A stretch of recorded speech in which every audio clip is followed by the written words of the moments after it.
Vivimos rodeados de apariencias, de gente que necesita mostrar todo lo que tiene, lo que logra, lo que sabe. Pero lo verdaderamente auténtico no hace ruido.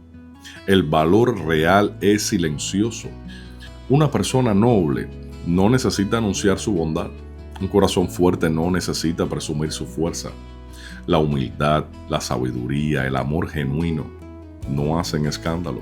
Se notan en los detalles, en cómo escuchas, en cómo tratas, en lo que haces cuando nadie te está viendo.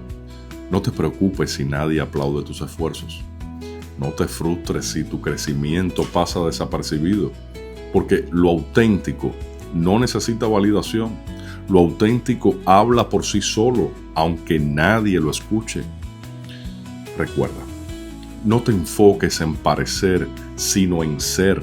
Lo más valioso de ti no está en lo que muestras, sino en lo que construyes en silencio, día tras día, sin aplausos, pero con propósito.